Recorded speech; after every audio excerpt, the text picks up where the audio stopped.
శ్రీ ఎర్ని దుర్గా మహాకాళీ భైరవ్ అభిరామ్ గురు భవానీ భూతప్రేత పిశాచ నివారణ నరకోశ దృష్టికోశ నివారణ వ్యాపారాభివృద్ధి కొరకు గృహదోష గ్రహదోష నివారణ కొరకు కళ్యాణ దోష నివారణ సంతాన దోష నివారణ స్త్రీల శారీరక సమస్యలు మానసిక సమస్యలు చెడుపు చిళ్లంగా తీయుట దంపతుల మానసిక సమస్యలు భూమి యొక్క సమస్యలు ఆరోగ్య సమస్యలకు నాటు వైద్యం వాస్తు జ్యోతిష్యం గృహమునందు శాంతి హోమం అఘోరి పూజలు చేయుదురు మరిన్ని వివరాలకు ఈ క్రింది నంబర్లకు సంప్రదించండి.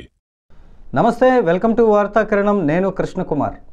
వార్తల్లో ముందుగా హెడ్లైన్స్.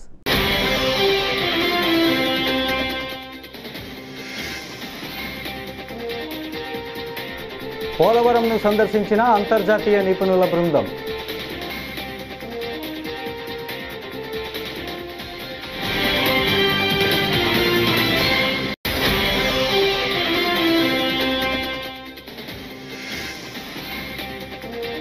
యుద్ధం వస్తే 4 రోజుల్లోనే పాక్ ఖేల్ ఖతం, రామ్దేవ్ బాబా.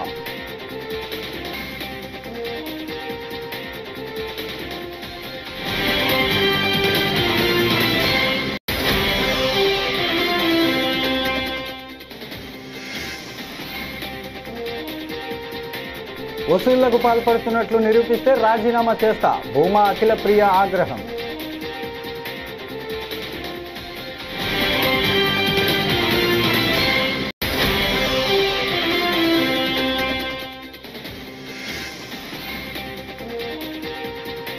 పోలీసులు కేసు రిజిస్టర్ చేయకపోతే సుప్రీంకోర్టుకు వెళ్తా అంటున్న Ambati Rambabu.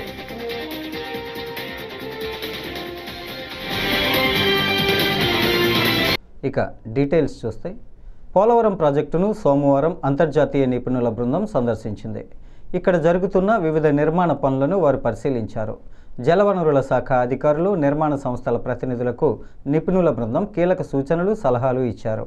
Project CE K Narasimhamurthy, MEIL chief operating officer Satish Babu పనుల పురోగతిని నిపుణుల బృందానికి వివరించారు.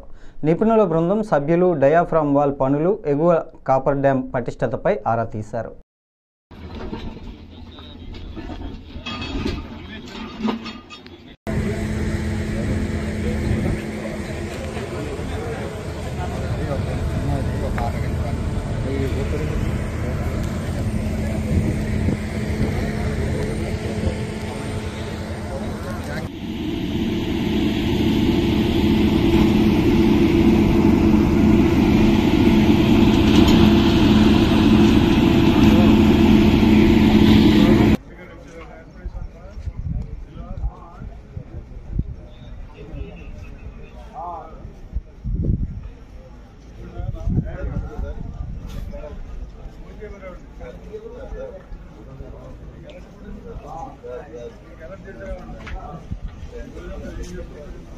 నంద్యాల జిల్లా ఆళ్లగడ్డ మండలంలోని ప్రముఖ పుణ్యక్షేత్రం అహోబిలంలో తాను అక్రమ వసూళ్లకు పాల్పడుతున్నట్లు నిరూపిస్తే రాజీనామా చేస్తానంటూ తెదేపా స్థానిక ఎమ్మెల్యే భూమా అఖిలప్రియ అన్నారు. పార్టీ జిల్లా కార్యాలయంలో ఏర్పాటు చేసిన మీడియా సమావేశంలో ఆమె మాట్లాడారు. వైకాపా నాయకులు, సాక్షి పత్రిక పదే పదే అబద్ధాలు చెప్పడం పరిపాటయ్యిందని ఆమె విమర్శించారు. మేము డబ్బులు తీసుకుంటామని చెప్పి మళ్ళీ మా గురించి ఆర్టికల్ రాస్తారు. ఇదే సాక్షిలో అక్రమంగా కట్టారు, ఇల్లీగల్గా కట్టారు, తప్పుడుగా కట్టారని చెప్పి మీరు రాసిన ఆర్టికల్లే మళ్ళీ ఇప్పుడు దానిల మీద గురించి మీరు 20 సంవత్సరాల నుంచి అన్నదానం చేస్తున్న సత్రాల మీద పడిన బీ ట్యాక్స్ వసూలు చేసుకుంటారని చెప్పి మళ్ళీ మా గురించి మీరే రాస్తారు. తెలుగుదేశం పార్టీ ప్రభుత్వంలో ఉన్న నాయకులు, ఎమ్మెల్యేగా మేము సత్రాలకి నోటీసులు ఇచ్చి వాళ్ళ కరెంటు కట్ చేస్తున్నామని చెప్పి మీరే రాస్తారు. అంటే మీరు ఒక ఇది కరెక్టా సాక్షి వాళ్ళు చెప్పాలా? ఏదో ఒకటి డిసైడ్ చేయండి. ఇది కరెక్టా లేదా రెండు తప్పుడువా? ఎందుకు ఈ విధంగా మీరు తప్పుడు ఆర్టికల్స్ రాస్తున్నారు? ఎందుకు ప్రజల్ని తప్పుదావ పట్టాలని చెప్పి చూస్తున్నారు? నేను మొన్న కూడా నా గురించి ఆర్టికల్ రాసినప్పుడు ఒకటే చెప్పిన, ఇప్పటికిప్పుడు నేను సిద్ధం. నా మీద నేను చేశాను, మేము వసూలు చేసుకుంటున్నామని మీరు ఒక్కటంటే ఒక ఆధారం చూపించండి, నేను రాజీనామా చేసేస్తా. ఒక్కటంటే ఒక్కటి నిరూపించండి, నేను రాజీనామా చేస్తాను. ఎక్కడ? నేను ఇప్పుడు చెప్తున్నాను, ఎవరైతే అక్రమంగా ప్రభుత్వ భూములు ఆక్రమించుకున్నారో, అది వక్ఫ్ బోర్డు కావచ్చు, ఎండోమెంట్స్ కావచ్చు, ఇరిగేషన్ డిపార్ట్మెంట్ కావచ్చు, ఎవరిదైనా సరే గవర్నమెంట్ భూమి ఆక్రమించి ఎవరైతే ఇల్లీగల్ గా కన్స్ట్రక్షన్స్ చేశారో అవన్నీ కూడా డెమాలిష్ చేయడం జరుగుతుంది, అవన్నీ కూడా తొలగించడం జరుగుతుంది. మీ జే ట్యాక్స్ లాగా బి ట్యాక్స్ కలెక్ట్ చేసే సంస్కృతికి మాకు లేదు. ప్రజలు మమ్మల్ని ప్రశ్నిస్తారని భయం మాకుంది. అంత ధైర్యం మేము చేయలేము. ఈరోజు నేను ఇప్పటికిప్పుడు పోదాం. ఎవరైతే ఇల్లీగల్ గా కన్స్ట్రక్షన్ చేశారో అహోబిలంలో అన్ని కూల్చేద్దాం. నేను రెడీ. ఇప్పటికిప్పుడు పోదాం. వస్తారా సాక్షి వాళ్ళు? వస్తారా వైసీపీ వాళ్ళు? గత 20 సంవత్సరాల నుంచి కాదు, అహోబిలంలో మీ ఇంటి దేవుడు అని చెప్పి మీ పెత్తనం ఇన్ని రోజులు నడుపుతూ మీరు అడ్డంగా పర్మిషన్లు ఇచ్చుకొని మీరు అక్కడ ట్రాఫిక్ ప్రాబ్లం కావచ్చు. ఇప్పుడు ఈ 100కి పైన మీరు లాడ్జ్లు అన్నారు కదా, 100కి పైన సత్రాలు అంటున్నారు కదా, ఏ ఒక్క సత్రం కూడా ఫైర్ పర్మిషన్స్ లేవు. ఏ ఒక్క దానికి కూడా పంచాయతీ పర్మిషన్స్ లేవు. ఏ ఒక్క దానికి కూడా ఎలక్ట్రికల్ డిపార్ట్మెంట్ వాళ్ళు పర్మిషన్ ఇవ్వలేదు. మరి ఎట్లా కన్స్ట్రక్షన్ చేశారండి? ఎవరు హయాంలో చేశారండి? 20 సంవత్సరాల నుంచి ఇల్లీగల్ గా కన్స్ట్రక్షన్స్ చేస్తున్నారని చెప్పి మీ సాక్షుల్లోనే రాశారు. నేను చెప్పడం పక్కన పెట్టండి, మీ సాక్షిలో రాసినారు. మరి అటువంటి అప్పుడు గతంలో మీరు ప్రభుత్వంలో ఉన్నప్పుడు ఏం చేస్తున్నారు? గత 5 సంవత్సరాలు మీరు అధికారంలో ఉన్నప్పుడు ఈ సత్రాల మీదకి మీరు ఎందుకు పోలేదు? ఈ సత్రాలు మీరు ఎందుకు క్యాన్సిల్ చేయించలేదు? మేము వచ్చి సంవత్సరమే కదా అయింది. గత 5 సంవత్సరాలు మీరే కదా ఉన్నారు. మరి ఈ సత్రాల మీద ఎందుకు యాక్షన్ తీసుకోలేదు మీరు? భారత్ పాక్ సంబంధాలపై యోగా గురు బాబా రామ్దేవ్ స్పందించారు. పాకిస్తాన్ అంతర్గతంగా తీవ్ర సంక్షోభాన్ని ఎదుర్కొంటుందని, బలూచ్ ప్రజలు స్వతంత్రం కోరుకుంటున్నారని పేర్కొన్నారు. పీఓకేలో పరిస్థితి విషమంగా ఉందని, భారత్తో యుద్ధం జరిగితే పాక్ 4 రోజులు కూడా నిలబడలేదని వ్యాఖ్యానించారు. పాకిస్తాన్ తనంతట తానే విచ్ఛిన్నమవుతుందని అభిప్రాయపడ్డారు. ప్రస్తుతం పాకిస్తాన్కు పోరాడే శక్తి లేదని ఆయన స్పష్టం చేశారు. सनातन का गौरव काल है और सनातन का मूल भारत की गुरु शिष्य परंपरा, हमारी वो संस्कृति, हमारे वो संस्कार, वो हमारी विरासत जो करोड़ों वर्ष पहले हमारे ऋषियों ने हमें दी. दुनिया का कैलेंडर 2025 सालों में सिमट जाता है. हम 1,96,58,126 वर्ष पुरानी उस ऋषियों की विरासत के संवाहक और उन ऋषियों के हम वंशधर हैं. और उन ऋषियों के वंशधरों के नाते जो इस समय हमें करना है, उसको करने के लिए जैसे श्रद्धेय आचार्य श्री ने कहा, भारत की गुरु शिष्य परंपरा, गुरुकुल परंपरा, हमारे संस्कार, हमारी संस्कृति, हमारी विरासत और उसके साथ आधुनिक विज्ञान के समन्वय से भारत को नव प्रतिमान घड़ने पड़ेंगे. क्योंकि दुनिया जिस दौर से गुजर रही है, पहले एक दौर था पॉलिटिकल कॉलोनाइजेशन का, फिर इकोनॉमिक कॉलोनाइजेशन आया और अब पूरी दुनिया में डिजिटल कॉलोनाइजेशन का एक नया दौर शुरू हो रहा है. और इन सब के बीच में सनातन जो शाश्वत है, उस सनातन के शाश्वत मूल्यों को लेकर के पूरी दुनिया एक बहुत बड़ी अपेक्षा रखती है भारत से. क्योंकि जन्म से चाहे हम भारत में 100 करोड़ से अधिक और पूरी दुनिया में 150 करोड़ के लगभग हो सनातनी, लेकिन सनातन के विचार और संस्कार में, संस्कृति में श्रद्धा रखने वाले पूरी दुनिया के लगभग 300-400 करोड़ लोग हैं. और आने वाले समय में ये संख्या 500 करोड़ से प्लस होने वाली है. इस्लाम अपने अलग कारणों से एक्सपोज हो चुका है, ईसाईयत अपने अलग कारणों से एक्सपोज हो चुकी है. और अमेरिका टैरिफ वार के चलते या टैरिफ टेररिज्म के चलते अलग तरह से एक्सपोज हो चुका है. पाकिस्तान तो एक नापाक देश वैसे ही है, वो खुद में ही अपने आप टूटने जा रहा है. उधर पुख्तून उसको तोड़ने में लगे हैं, उधर जो है बलूचिस्तान के लोग जो है वो अपनी आजादी की मांग कर रहे हैं. पीओके में हालात और खराब हैं, तो खुद ही टूटा पड़ा है. वो भारत से लड़ने का सामर्थ्य ही कहां रखता है? भारत के साथ 4 दिन भी खड़ा नहीं हो सकता युद्ध के लिए. अब तो मुझे लगता है थोड़े दिनों में हमें अगला गुरुकुल एक कराची में और अगला लाहौर में बनाना पड़ेगा. और वहीं से हमारी गुरुकुलीय संस्कृति प्रारंभ हुई थी महर्षि दयानंद ने, और वहीं से ये अभियान अब वापस चलेगा. तो 3 गुरुकुल पूज्य आचार्य जी यहाँ बनाएंगे, हम अगला गुरुकुल कराची और लाहौर में बनाएंगे. जिस तरह से पहलगाम में जो घटना हुआ, उसमें धर्म विशेष का नाम लेके कलमा पढ़वा करके जिस तरह से पूछ करके अब अगला मंच से होगा. सर एक सवाल सर छोटा सा, ये सनातन और सनातन संविधान और इसको लेकर सर काफी बहस होती है. देखिए, अब अगली बात, इस पर क्या कहते? एक है हमारा, कोई बात नहीं, एक है हमारा लोकतांत्रिक संविधान. हम भारत के लोकतांत्रिक संविधान में पूर्ण आस्था रखते हैं, लेकिन अपने सनातन वैदिक संविधान को भी बराबर का गौरव देते हैं. इसलिए हमारे यहां पर कोई संघर्ष नहीं है. एक तरफ हमारा वेद धर्म सर्वोपरि है, सनातन धर्म सर्वोपरि है, तो दूसरी तरफ राष्ट्र धर्म भी सर्वोपरि है। इसको लेकर के कोई संशय नहीं है। चल हो गया। టీడీపీ ప్రోద్బలంతో వైఎస్ఆర్ కాంగ్రెస్ పార్టీ నేతలపై సోషల్ మీడియాలో తప్పుడు పోస్టులు పెడుతున్న వారిపై చట్టబద్ధంగా చర్యలు తీసుకునే వరకు తమ పోరాటం కొనసాగుతుందంటూ మాజీ మంత్రి అంబటి రాంబాబు స్పష్టం చేశారు. మేము ఇచ్చిన ఫిర్యాదులపై పోలీసులు కేసులు నమోదు చేయకపోతే స్వయంగా నేనే హైకోర్టులో వాదిస్తాను, అవసరమైతే సుప్రీంకోర్టు వరకు వెళ్లేందుకు సిద్ధంగా ఉన్నాను అంటూ ఆయన తెలిపారు. సోషల్ మీడియాలో వైఎస్ఆర్ కాంగ్రెస్ పార్టీకి చెందినటువంటి నాయకుల్ని తీవ్ర అసభ్య పదజాలంతో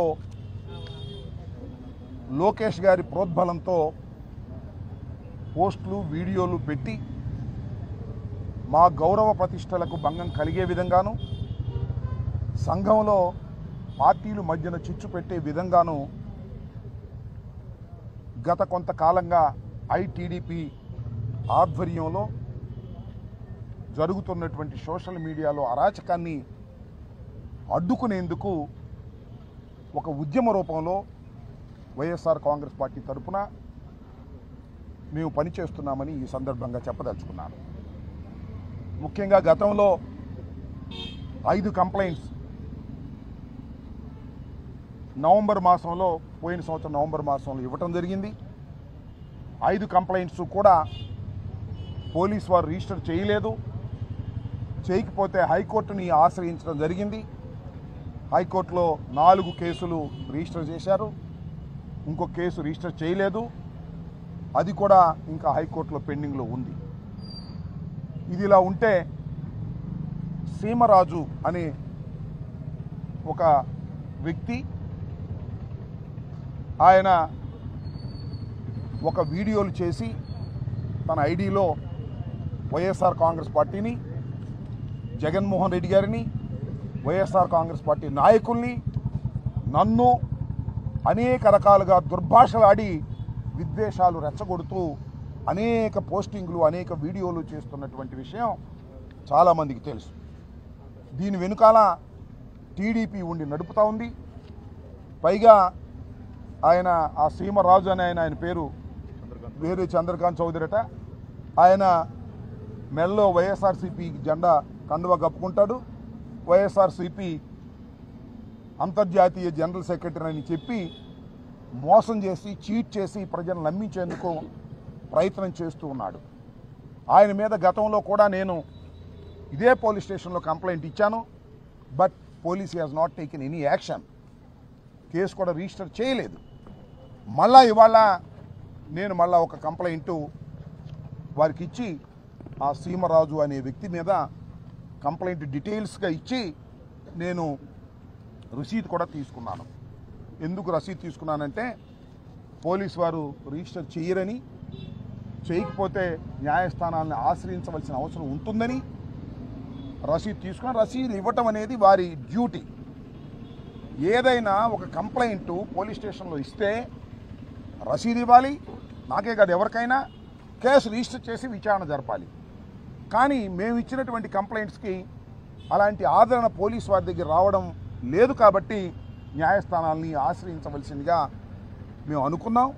ఆ రకంగా న్యాయస్థానాల్ని ఆశ్రయించేటటువంటి కార్యక్రమం కూడా చేస్తూ ఉన్నాం. అది ఒక కంప్లైంట్.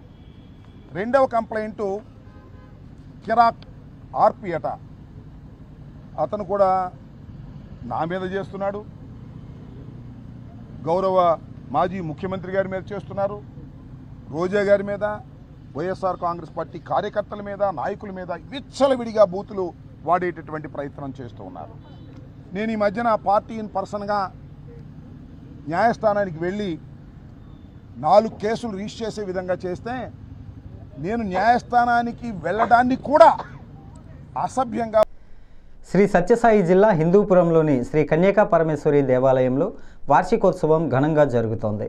ఆలయంలో విగ్రహ ప్రతిష్ఠ చేసి 85 ఏండ్లు గడిచిన సందర్భంగా ఈ వేడుకలను నిర్వహిస్తున్నారు. ఇటీవల 2.5 కేజీల బంగారంతో సుమారు 3 కోట్ల విలువతో తయారు చేసిన వాసవీమాత విగ్రహాన్ని ఏర్పాటు చేశారు. సోమవారం ఉదయం ఎమ్మెల్యే బాలకృష్ణ దంపతులు ఆ విగ్రహాన్ని ఆవిష్కరించి బంగారు పుష్పాలతో అమ్మవారికి ప్రత్యేక పూజలు చేశారు. అనంతరం ఆర్యవైశ్య సంఘం సభ్యులు బాలయ్య దంపతులను ఘనంగా సన్మానించారు.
పుష్ప 2 మూవీ రిలీజ్ సందర్భంగా సంధ్యా థియేటర్ తొక్కిసలాటలో శ్రీతేజ్ గాయపడిన సంగతి తెలిసిందే.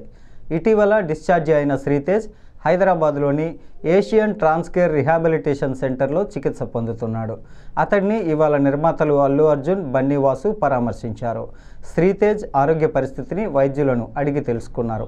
పూర్తిగా నయం కావటానికి ఎంత సమయం పడుతుందని అడిగారు. అది వచ్చి అంటే హాస్పిటల్ ఐసీలో we don't know what is there what is the uniform treatment నడుస్తుంది. ఇక్కడ nights rest is given a lot and suddenly morning you see lot of activity happen the brain process all దాంట్లో కొంచెం eye opening పెరుగుతుంది, consciousness పెరుగుతుంది. So then we slowly put in taking down to therapy hall, warden work with exercises.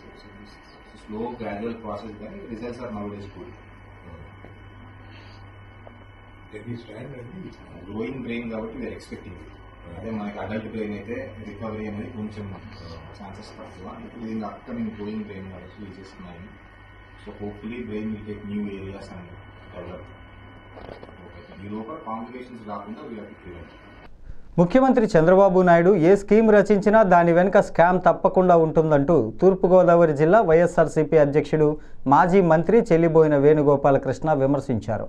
దానికి చరిత్రలో ఎన్నో వందల ఉదాహరణలు ఉన్నాయి. అలాంటిదే కొత్తగా మరో స్కామ్ బయటకు వచ్చింది.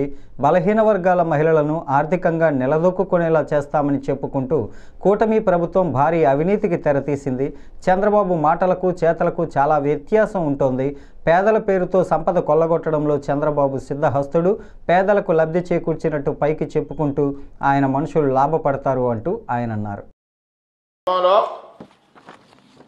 ఒక్కొక్క లబ్ధిదారుడికి ఉదయం 4 గంటల సమయం, మధ్యాహ్నం మరింకో 4 గంటల సమయం ఇవ్వాలి. అలా వారానికి 6 రోజులు ఇవ్వాలి. మొత్తం 45 రోజులు ఇవ్వాలి. అంటే 360 గంటలు శిక్షణ ఇవ్వాలి. ఇది నిబంధన. అయితే జరుగుతుంది ఏమిటి?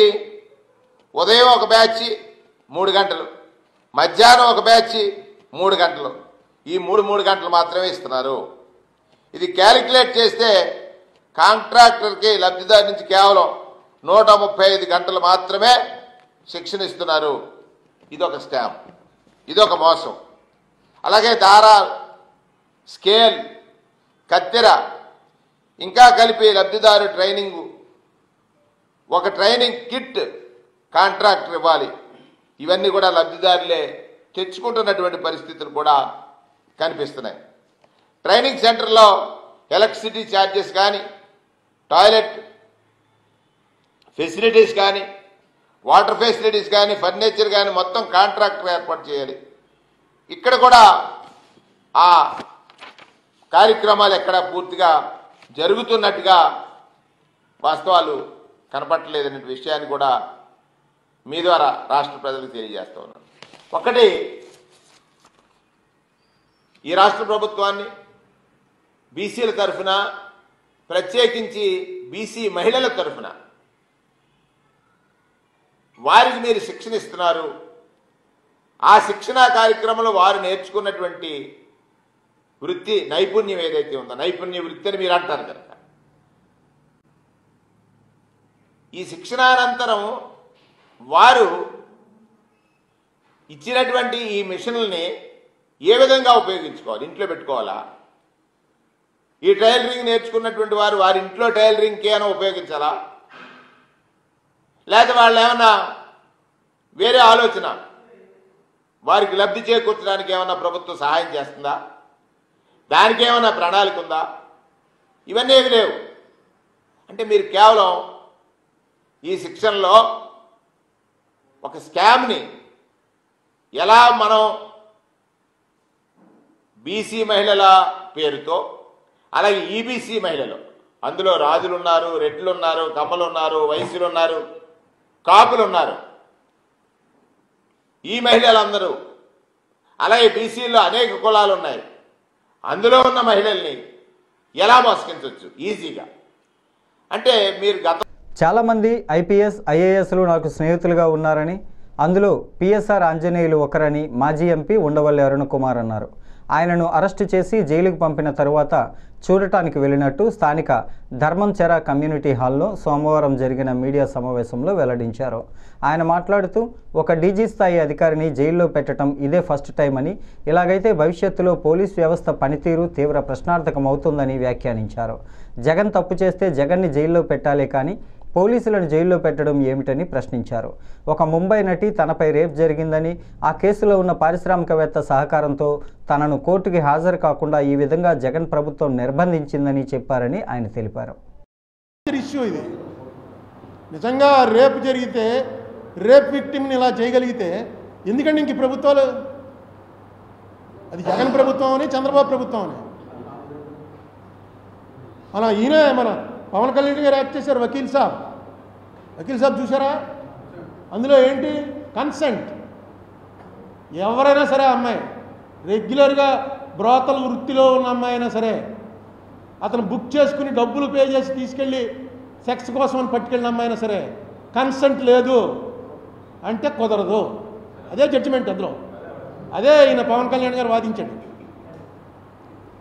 నిజమది, అది కరెక్ట్, లాలో కరెక్ట్. అది భార్య అయినా సరే కన్సెంట్ లేదు అంటే తీసుకెళ్ళి రేప్ కేసు కింద బుక్ చేసి లోపలేస్తారు. అది లా.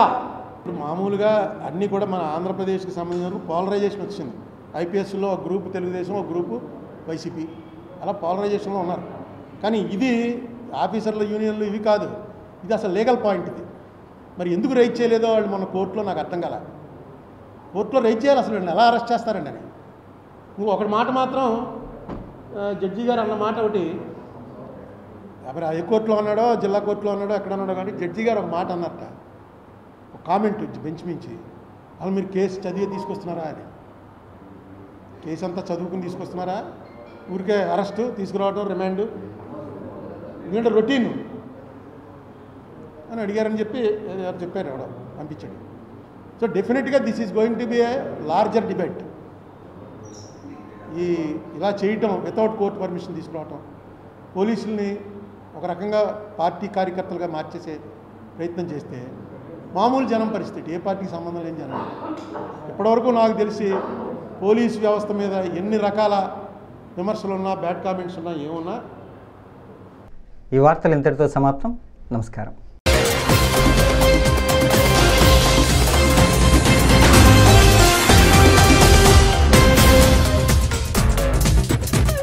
శ్రీ ఎర్ని దుర్గా మహాకాళీ భైరవ్ అభిరామ్ గురు భవానీ భూతప్రేత పిశాచ నివారణ నరకోశ దృష్టికోశ నివారణ వ్యాపారాభివృద్ధి కొరకు గృహదోష గ్రహదోష నివారణ కొరకు కళ్యాణ దోష నివారణ సంతాన దోష నివారణ స్త్రీల శారీరక సమస్యలు మానసిక సమస్యలు చెడుపు చిళ్లంగా తీయుట దంపతుల మానసిక సమస్యలు భూమి యొక్క సమస్యలు ఆరోగ్య సమస్యలకు నాటు వైద్యం వాస్తు జ్యోతిష్యం గృహమునందు శాంతి హోమం అఘోరి పూజలు చేయుదురు.